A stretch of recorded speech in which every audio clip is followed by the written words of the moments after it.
There are no good games coming out right now, so lately I've been replaying titles from the past 5 years or so in search of that next dopamine rush to satisfy my overstimulated brain.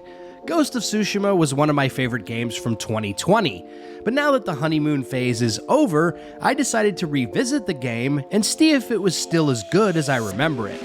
In this video, I'll be reviewing Ghost of Tsushima and telling you whether it's worth your time and money today.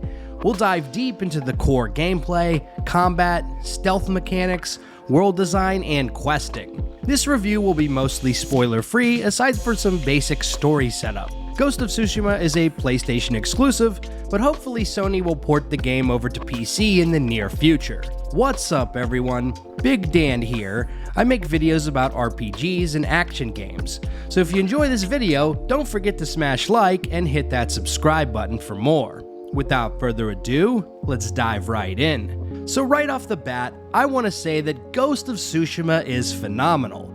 Even after replaying the game, it still provides that same excitement I felt when I first dropped into ancient Japan back in 2020. Now obviously the game isn't very old, so it's not like the gameplay mechanics are suddenly outdated, but let's be honest. Many games have a sort of honeymoon phase that feels incredible on your first playthrough. But when you revisit them after taking off the rose-tinted glasses, the subsequent experience isn't quite as good as you remembered.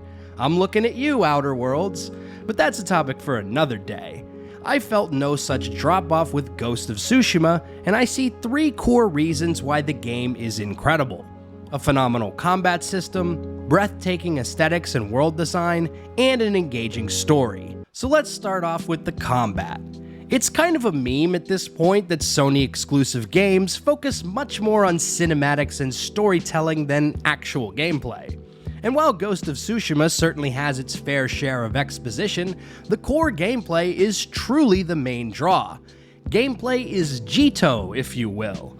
You play as Jin Sakai, a samurai leading the resistance against the Mongol invasion of Kutan Khan. Your toolkit is fairly basic. You have a samurai sword, a couple of bows, and a variety of ghost weapons, which I'll touch on in a moment. The core samurai swordplay combat is so incredibly fun and satisfying.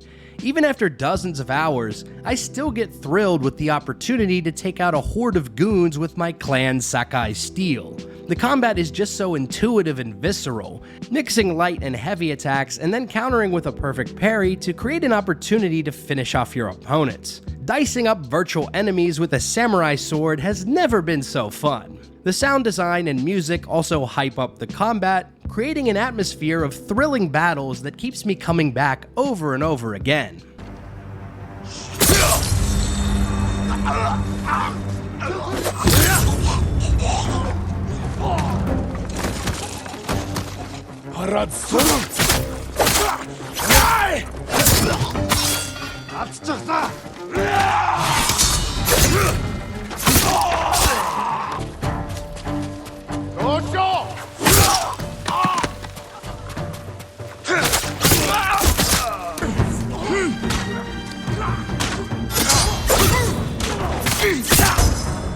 Throughout the game, you will unlock 4 different combat stances which counteract the weapons of various enemies.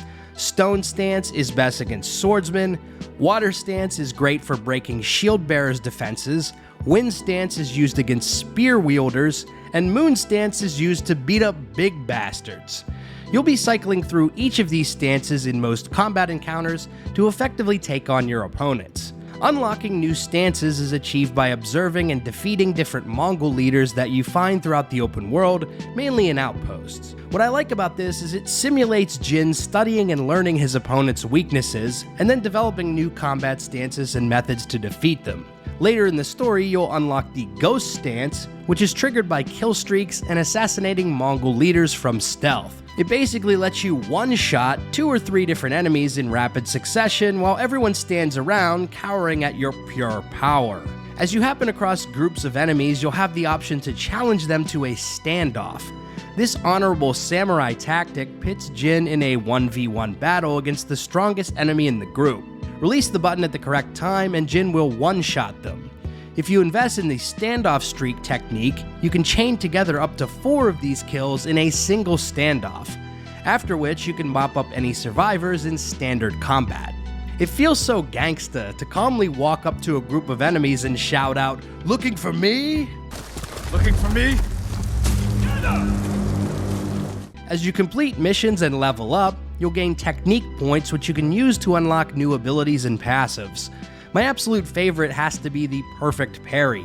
Whenever you perfectly deflect an enemy attack, it slows down time temporarily and gives you the opportunity for a massive damage counterattack. Nailing perfect parries is addictively satisfying. I love hearing the clang of steel in slow motion. It's fucking exhilarating. All of this is great, but by far the best part of combat are the duels. These 1 versus 1 samurai-style showdowns are my favorite part of Ghost of Tsushima. The cinematic setups help build tension, in addition to the memorable arenas, which all bolster the test of skill in reflexes in a fight to the death.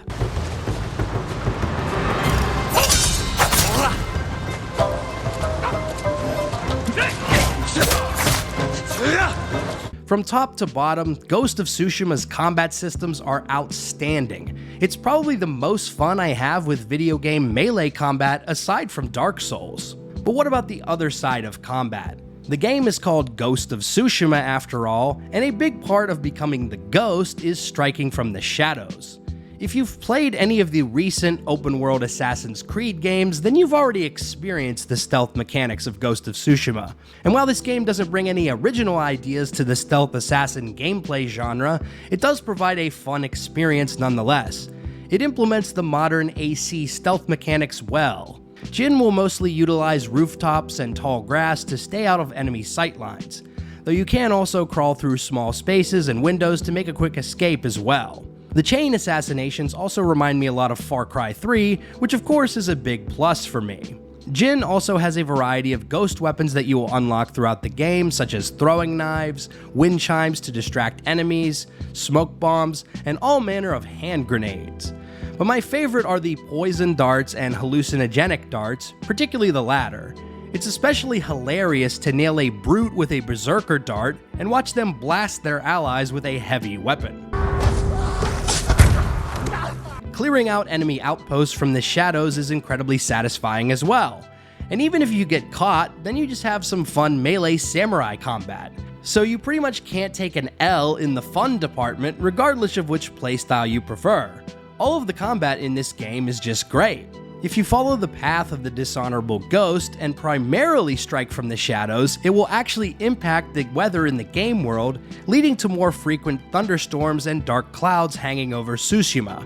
It's a small touch, but I like how this ties into the themes of the game. As for the open world, it's absolutely breathtaking. The graphics, colors, weather effects, and art style all create a stunning environment that is a complete joy to explore. This is still one of the best looking games I've ever played, despite the technical limitations of the PlayStation 4. I cannot wait to see how this game looks on high-end gaming computers when the inevitable PC port arrives. Aside from fighting Mongols and clearing outposts, there are a bunch of open-world activities you can partake in. Most of them are generic checklist-style locations that connoisseurs of open-world games are probably bored with at this point. On my first playthrough, I completed absolutely everything on the map, but this time around I really only finished activities that provided genuine gameplay benefits. The best are the hot springs, which provide a permanent boost to HP, and the bamboo strikes where you can increase your resolve, which is used for healing and activating abilities. One of my favorite design choices for exploration is the guiding wind mechanic. Rather than plastering your screen with huge waypoints or lines to follow, Ghost of Tsushima uses Gust of Wind to show you what direction your objective is in. You can activate this by swiping up on the PS4 controller touchpad. This is such an elegant way to help the player navigate the game world without using Ubisoft-style immersion-breaking HUD elements. All in all, Ghost of Tsushima has an excellent open world that serves as a beautiful backdrop to epic samurai gameplay. While most of the design concepts aren't revolutionary, it refined a lot of the best elements of open world games. So what about the quests? Well, this is more of a mixed bag, I'd say. The main questline is very good from a story perspective, but can be a bit hit or miss with the gameplay. The major side quest chains are also excellent. I particularly like the ones with Lady Masako and Sensei Ishikawa, but most of the one-off side quests are completely forgettable. If you're pressed for time, I'd say you can safely skip any side quest that isn't part of a quest chain or isn't a blue Mythic Tale quest. The Mythic Tales are the real showstopper in Ghost of Tsushima. You're going to want to complete all of these, not only because they are really fun and well presented, but because you'll also usually get an awesome piece of gear or a new ability that can be game-changing.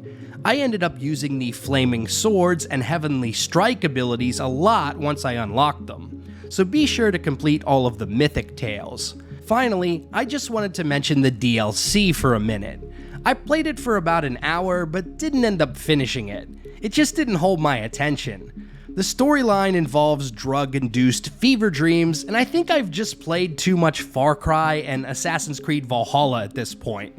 Anytime a story revolves around hallucinogens, I just mentally check out. Like, oh boy, here we go again. I legitimately wondered if they contracted the story writing out to Ubisoft for the DLC. Gameplay and visual-wise, Iki Island provides a lot more of the same from the base game. Enemies hit way harder, so there is a bit of a difficulty spike, but yeah, I don't have much more to say about the DLC. I wouldn't say it's a can't-miss experience, but if you like the base game, you should give it a go. So final verdict, is Ghost of Tsushima worth playing? Yes, dude, of course it is. This is a fantastic game that you should definitely play if you get the chance. If you have a PS4 or PS5, it's a no-brainer. If you're on PC, then you'll most likely get that port within the next year or so. Ghost of Tsushima is one of the best open-world action games I have ever played, and it still holds up even on a second playthrough after the honeymoon phase has long since passed. The combat, graphics, art style, and aesthetics all come together to create a thrilling experience that I will remember and revisit again for years to come. So there you have it. Ghost of Tsushima is absolutely worth playing. If you like this video, be sure to subscribe to Big Dan Gaming for more RPG videos and game reviews. Big shout out to all the channel members for supporting my content. Until next time, this has been Big Dan. I should go.